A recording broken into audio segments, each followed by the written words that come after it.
Welcome to Unleashing Happiness. I am your host, Cecilia Hendricks, and not really surprisingly, I am super excited that you're here, and I'm super excited to be here. I have loved going back through and reading Neville Goddard's Your Faith is Your Fortune. There is so much information packed in here that I have completely missed the other times that I've read this book, and I have really enjoyed sharing my perspective of the book and the teachings with you through this series, and I hope that you've enjoyed it as well. Today we're going to talk about chapter 5, which is Who Am I? So I want you to ask yourself that question really quick. Maybe even pause the episode and say, who am I? What do you believe of yourself? What do you hold true of who you are, the person that you actually are? And then we're going to dive in and talk about it a little bit more and hopefully allow you to really understand more of who you are, not only on a spiritual level, but also on your own conceptions of yourself. I may say this more than once, but this chapter that we're going to go a little bit more into detail about today from Neville Goddard's Your Faith is Your Fortune might be my favorite that I've reread so far. It's interesting that I'm coming back to his teachings and I'm actually going back through the book itself because it's been a little bit since I've read this one. And what I'm finding is that there's so much different stuff now that's sticking out to me. And that's why I'm pulling in my perception, my information to share out with you, hopefully in a way that you're finding very beneficial. But I really encourage you to make sure that you go back and read the book. I'll put a link down in the show notes that gives you a place that you can go read the book absolutely free of charge. And it actually has an audio version as well. And then I'm going to go a little bit further into this kind of information on my YouTube channel. Currently on YouTube, I have up to chapter 3. We're talking today a little bit more about chapter 5. I'll probably touch on chapter 6 here today as well, but I'm not sure if I'll get into that one as much, but I definitely want to talk more about chapter 5. And chapter 5 is really talking about who am I? And that is such a great question to ask yourself. And I'm all about the questions, right? Get really curious about who you are. And not only who you are as a person now, but what you're deciding about yourself. Who am I? What do you claim is true for your I am? And remember, your I am is your consciousness. Your I am is God. I am is just you being, right? You're here. I am. So what are the conditions that you're placing on that I am? As we're continuing to dive into Neville Goddard's Your Faith is Your Fortune, this is really the key point that is so important, is to open up your understanding of I have this I am. There's nothing that can take that away. The I am is the conceiver of all things that exist in my world. The I am is what allows me to live. The I am is what allows me to experience everything that I experience in life, whether that's good, bad, or indifferent. That I am is what is there and is actually providing any type of manifestation into my life. And that I am is part of you. Right? You're not separate from this. You are definitely part of this I am. I am is your consciousness, your awareness. And if you think about where thoughts come from, or when things just pop into your mind, or when you have that feeling of deja vu, or maybe just a feeling that you're not in the right place, or you are in the right place, or you have a sign that you see that you're yes, this speaks to me, or you have a dream that you wake up from and you just remember every detail of it as if you lived it just the same that you live this dream that we're currently living now. That is your I am. It's your awareness. That is God. That is the universe, the source, whichever name that you choose to give to this, it is your I am. Because that awareness, that state of being is always there. And so the couple other episodes in the past week went into this in a little bit more detail, especially the first one. So if you did not listen to that one, I definitely recommend that you go back, and it'll give you a greater understanding of what it means when people say to condition your I am. And when you're reading Neville Goddard's works, he talks about that a lot. I am that I am, right? Because it's understanding that the conception that you hold of yourself is what is going to manifest into your world. That's what you're going to experience. That's what you're going to see. It's your own self-concept, right? It's the way that you see yourself. And whether that's worthy or unworthy, whichever one it is, it's still your concept of yourself. And your self-concept is the things that you hold core true about yourself, right? Within your identity. These are the things that you have absolute conviction about. And while we may have things that manifest for us in our life that we're like, wait a minute, I kind of was a little on the fence about this one, or I wasn't really sure. That's totally fine. I think that kind of stuff happens all the time and it's to be expected. I can't quite explain why. I think it's just because your belief is a little bit stronger in the fact that it is than it isn't. And you've been able to shift your state either subconsciously or if you're paying attention to it very consciously, shift your state just enough that you made that feel natural enough for it to play out in your own world. Because truly what we're doing is that if you want to change your life, you have to become the person that you want to be. Once you've become that person, you have conviction in the person that you are. This is actually why I always say that if you're struggling, right, if you're having a manifestation or a life change that you're trying to reach and you're just not able to quite get there, you can't figure it out. This is why I recommend starting to do things that are kind for yourself. So take a look at this ideal person. If you were your ideal self and you listed this out, you're like, this is who I am. And you could list out, this is how I would behave if I were that person. You can even write it as if you're writing the character of yourself, the play of your life, the movie of your life, making you the absolute main character. And this is how you would live, whether that is an absolute romance, whether you have wealth, you have a marriage, you have kids, you don't have kids, you're traveling the world, whatever it is, just imagine that you're that person. And I want you to lean into really feeling, what would that feel like? How would I talk to myself? How would I treat myself? How would I spend my evenings? What would I do first thing in the morning? And you can start to actually add some of these things to your day. And I'm using an example like waking up. If you grab your phone and the first thing that you do is check to see if a very specific person has messaged you. And let's say just like yesterday, they did not.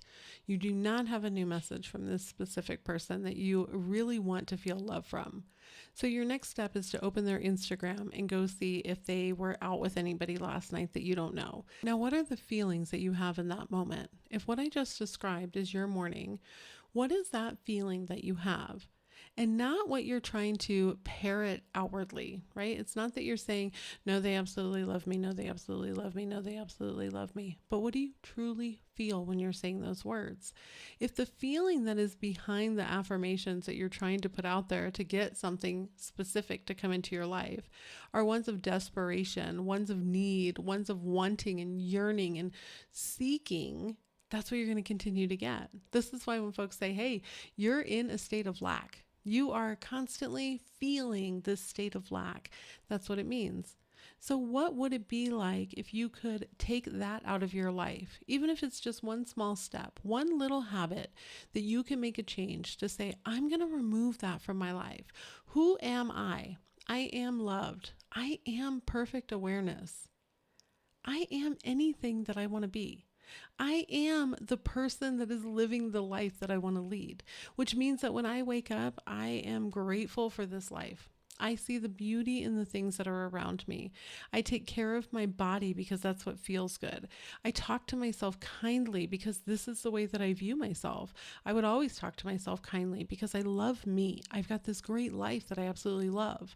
So start making small shifts to that so that you can build up your own self-confidence. And then you take away some of the power and the wanting and the desperation and the desire from whatever it feels like you're not having in your life. And you can do this with anything at any point of the time of the day. Start to pay attention to what feelings are behind what you are saying. Because it's a feeling that is going to say what your actual self-concept is. It's a feeling that is the condition behind your I am. You as a human, you as a being, you as an awareness, the I am is conditioned. And you are conditioning it constantly with your feelings. And your feelings and your beliefs and the things that you dwell in the state that you're in and the identity that you choose to hold. That is what is manifest in your life. And the more honest you become with yourself, the more that you'll be able to clearly see the feelings that are behind it. This is why you will find that sometimes robotic affirmations work for some people and not others. Or even just regular affirmations where you're like, well, this person has been saying in a mirror that they're absolutely loved and they've got this beautiful relationship now. Why can't I have that? I say the same thing. I do it every single day. I sit in my mirror and I say, I am loved, I am loved, I am loved, I am loved, I am loved, but I have no love. I don't feel this love. It's because if you are saying, I am loved with the feeling of, I desperately need to feel loved. I desperately need this to work for me. I desperately need this thing in my life. I desperately need this pain to go away. Then the feeling that you actually have, the concept that you're putting out there, is this one of pain to continue. I don't understand why the world works this way. I'll let you know that. But I can tell you that I have watched this happen in my life time and time and time again. When I became very honest with myself about what the feelings were behind the words that I was saying, what were the feelings behind the actions that I were taking, oftentimes the things that were not showing up in my world in the way that I wanted them to, I could clearly see it was because the feeling that was behind it was desperation and a need to have that thing. I was not content. I wanted that external event to happen so that I could feel a feeling. And that's backwards. Everything comes from within. Everything is coming from your outpicturing of who you believe you are, what you have decided true of yourself, and the feelings and the places that you dwell that you put in behind that. So when you are putting this desperation out, that's what you're receiving back. You're just getting more of it. You're getting more opportunity to have that in your life. You're getting more opportunity to see that in your life. I read on shorts recently on my YouTube channel a part of a book called The Choice, Embrace the Possibility. And I'll put a link down to that book down below. I'm not done, but I think the book is phenomenal. It's about a Holocaust survivor. And some of the horrors that she went through during the Holocaust, it's heart-wrenching to understand that humans did this to other humans. Like, you cannot be further away from God, in my opinion, when you are treating a human the way that these humans were treated. It's just horrific. But I also think there's honor and a sense of respect in reading somebody else's story and listening to their story, no matter how painful it is to hear it, because I can only imagine how painful it was to live it. But she had this really wonderful part of the book, and this quote has just sat with me, and it is, oh my gosh, it is living completely rent-free in the most beautiful way in my mind. Because she talked about being a victim or being victimized. Being victimized happens to all of us. At some point in time, we are either victimized by a loved one, we are victimized by our parents, we are victimized by society, we are victimized by some sort of institution, but we have been victimized. And that victimization is external, that's coming from the outside. Being a victim comes from the inside. It is actually a choice. And that choice is where you end up dwelling, what you have decided to state as true of yourself. And what are you believing is true? When you continue to go to all of the things that you want to change in your life, but as a victim, that nothing ever works out for you, that you are always a victim and everybody takes advantage of you and you can never get ahead and nothing ever works for you the way that you want it to, that is what you were putting out in your feelings. So the key is to figure out how to remind yourself of who you are, how to remove your attention from the things that you do not want. And to connect this back, I'm going to read from chapter 5 of Neville Goddard's Your Faith is Your Fortune. All manifestations but appear to be. You as man have no reality other than that what your eternal self, I am, believes itself to be. Whom do you say that I am? This is not a question asked 2,000 years ago. It is the internal question addressed to the manifestation by the conceiver. It is your true self, your awareness of being asking you, its present conception of itself. Who do you believe your awareness to be? This answer can be defined only within yourself, regardless of the influence of another. I am is not interested in man's opinion. All its interests lie in your conviction of yourself. So think about that one for a minute. Everything lies within your belief of yourself. You don't need somebody else to confirm this for you. You don't need to seek external conditions and events to have a feeling or to be the person that you want to be. And this is where it starts, is having the belief that you are able to actually make a decision and make a change. Do you actually believe in the fact that you can change your life? And if you don't, start to ask why you don't. What are the things that are preventing you from believing you can change? And you can also look at past events. You've certainly had conditions in your life that have changed, whether they've changed for you in a worse, negative way, or they've changed for you and have gotten better. You can see that your life is always full of change. Things are always shifting. And it's because your beliefs, your perception, the way that you view the world, the way that you accept of yourself, the conception you hold of yourself has changed. So if it's happened then, why can't it happen now? This why not is such a key part of it, which I also published recently on YouTube, and I think I did on Instagram as well. But the why not is such a huge question. Why can you not have these things that you want? If you want to have a love and you want to be married and you want to have kids and a family, why not? Why is that not available to you? If you're looking to be able to completely pay your bills and be debt free, and in your mind you're thinking, I can't do that, I could never have that, why not? If it's because of your current limitations, then you are limiting yourself. If you are trying to see the future that you want to get to, but through your current limitations, you're probably going to stifle yourself a bit. Those are what blocks are. Right? Blocks are nothing more than current limitations that you've decided to place on yourself and to put faith and trust into. You're always going to have faith. You have faith in something at all times. So start to question, what is my faith actually in? Is it in this unseen that I can better my life, that I can be the person that I want to be?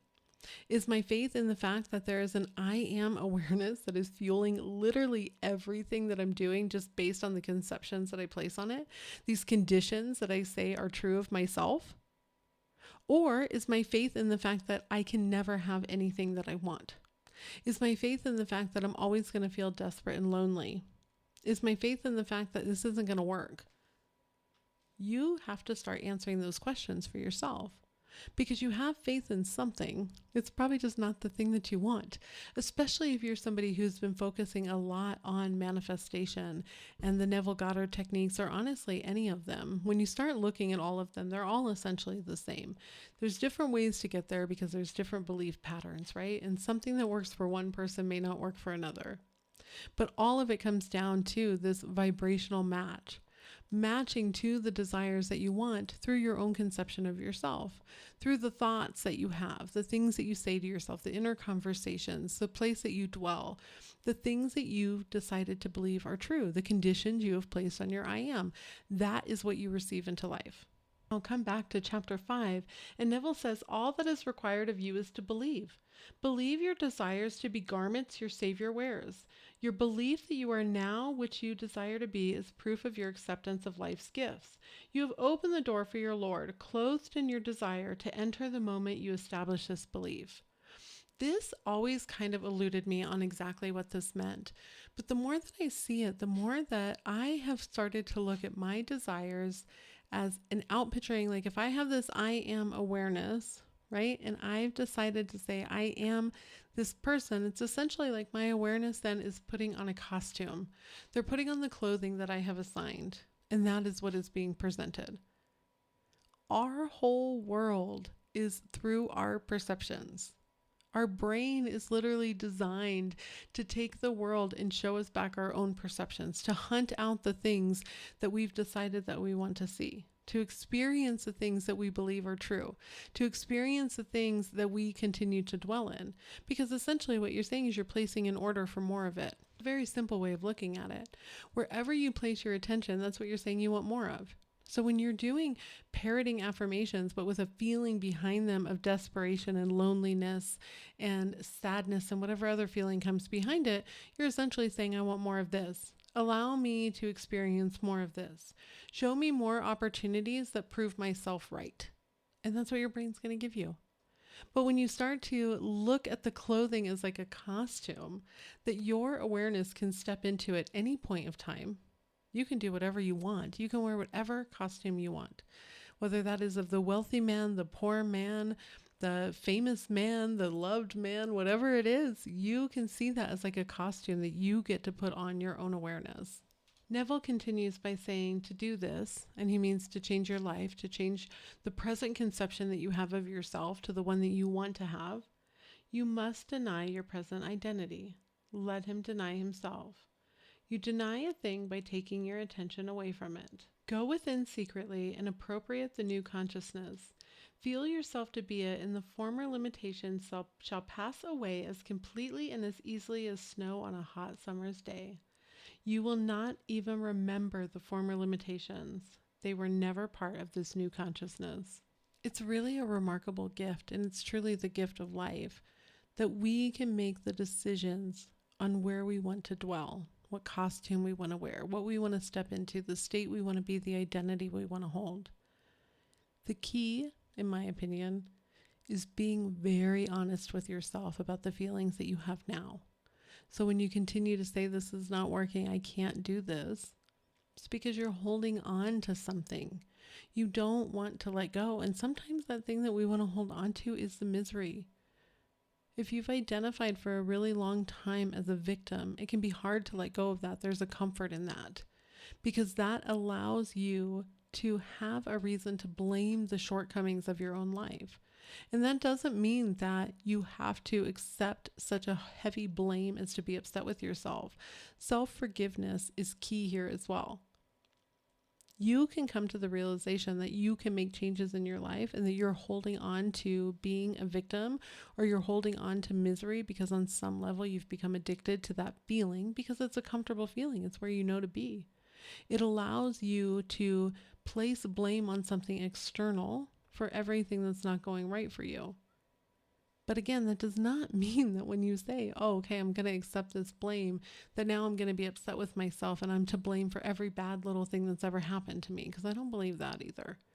I believe there's plenty of things that stem from subconscious beliefs that we're not even aware of that create bad things to happen in our lives.